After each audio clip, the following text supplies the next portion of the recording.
যারা তৃণমূল কংগ্রেসের সিম্বলে জিতে, আমার সই করা সিম্বলে জিতে, তারা আজ বলছেন 2023-এর পরে নাকি এই পার্টির কোনো অস্তিত্ব নেই।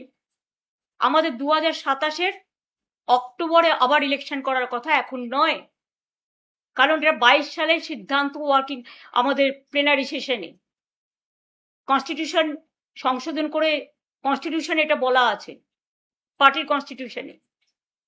এবং যদি 2023-এই পার্টির রেকগনিশন শেষ হয়ে যায়, তাহলে 2026-এ আপনারা ইলেকশনে দাঁড়ালেন কি করে? সিম্বলটা তো আমি দিয়েছিলাম, অল ইন্ডিয়া তৃণমূল কংগ্রেসের চেয়ারম্যান হিসেবে জোড়াফুল সিম্বলটা, এবং পার্টির নামটা তো আমি দিয়েছিলাম, সই করেছিলাম। আপনাদের নামগুলো আমার অফিস থেকে গেছে সই করা অবস্থায়, এবি ফর্ম জমা হয়েছে, ইলেকশন কমিশন অ্যাকসেপ্ট করেছে, তবেই না দলের প্রার্থী হয়েছেন।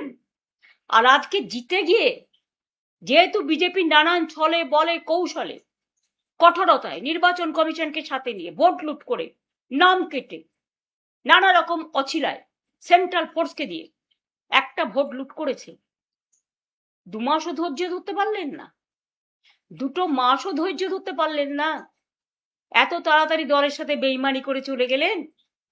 আর বেইমানি করারও তো একটা সীমা থাকা উচিত।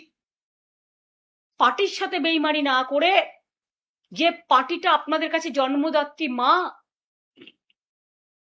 আপনারা তো সরাসরি বিজেপি করছেন। এখন বিজেপি করবেন আর তৃণমূল বলবেন, এটা তো হতে পারে না। কারণ তৃণমূল কংগ্রেসের আদর্শ বিজেপি বিরোধী। মনে রাখবেন, আমাদের একটা আদর্শ আছে, আমাদের একটা নীতি আছে। আপনারা যারা বেইমানরা, গদ্দাররা, বিজেপির কাঁধে কাঁধ মিলিয়ে তাদের কথা মতো চলছেন, বিজেপি স্পন্সর যারা, তারা আমি বলবো, যদি সাহস থাকে, বুকের পাটা থাকে, যান গিয়ে বিজেপিতে গিয়ে জয়েন করুন, আমাদের কোনো আপত্তি নেই। তবুও বুঝবো আপনারা বিজেপিতে চলে গেছেন। বিজেপিতে থেকে দল ভাঙার চক্রান্ত, ভাবেন কি যে আমি মরে গেছি?